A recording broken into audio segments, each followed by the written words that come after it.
Other dams The across the sound of country people are also here are pouring out demonstrating against city degrees Celsius. Water scarcity in Iraq. Water scarcity. Water scarcity is one of the most pressing global challenges, and in Iraq, it's becoming a crisis with devastating consequences. Iraq's water crisis is not only threatening the lives of millions of people, but it is also causing mass displacement, regional tension, and economic turmoil. In this video, we'll explore the causes of Iraq's water crisis, the actors involved, and how this problem could evolve in the next 5 years. The water crisis in Iraq can be traced back to several factors. At the heart of the issue, the decreasing flow of water in the Tigris and Euphrates rivers.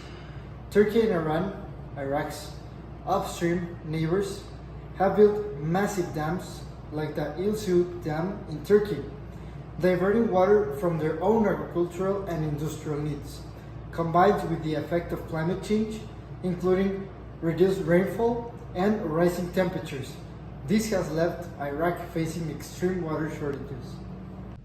The impact of water scarcity has affected millions of Iraqi people. This is because the Iraqi people depend on the Tigris and the Euphrates river systems, which have dried up recently, so that they can make their agriculture businesses grow.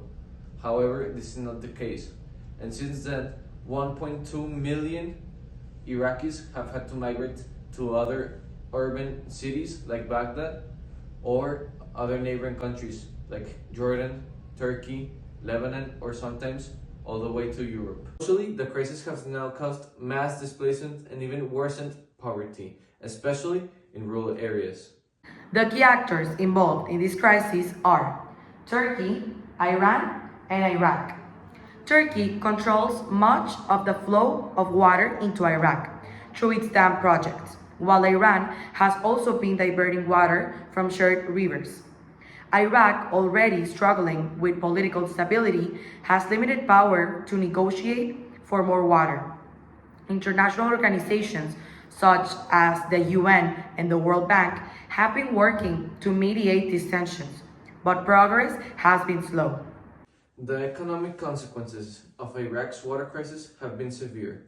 Agriculture, which is once a cornerstone of the country's economy, has now collapsed, as you can see right here in this graph.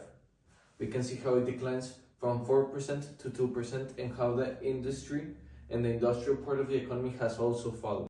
Not only this, but now the country has to depend on oil for its economic production. However, water-intensive oil production completely depletes the water that is left.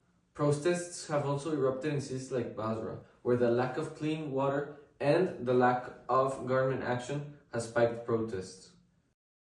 Iraq is now in a very unstable position politically because they don't have what it takes to address the population's needs. What will happen in the next 5 years? The water crisis could worsen if Iraq fails to secure agreements with Turkey and Iran. We could see even more displacement and social unrest. In a more optimistic scenario, international cooperation could lead to partial solutions. Water sharing agreements combined with investment in technology like distillation plants and water recycling could help Iraq manage its water resources. However, without significant action, this crisis could escalate into conflict with countries competing for these resources. Iraq's water crisis is deeply connected to other global challenges, such as poverty, gender inequality, and transnational crimes.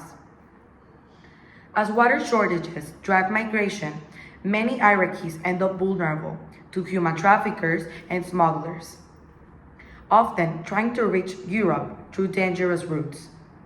Women, in particular, are disproportionately affected, as they bear the burden of managing scarce household water supplies and are more vulnerable to exploitation during the migration. During our recent visit to a shelter, we saw the human impact of global displacement firsthand. The people we met were fleeing because of various crises, like environmental collapses, economic support, or because of their own security. The migration driven by Iraq's water crisis is part of a larger pattern of environmental displacement that is reshaping communities across the world.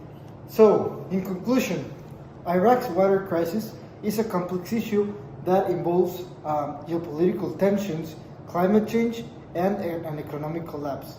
While the future remains uncertain, these next 5 years will be crucial in determining whether Iraq will require cooperation between governments, investment in technology, and the continued efforts of organizations and NGOs to mitigate the worst effects of the crisis. Addressing this issue will not only help Iraq, but also contribute to global stability in the face of growing environmental challenges.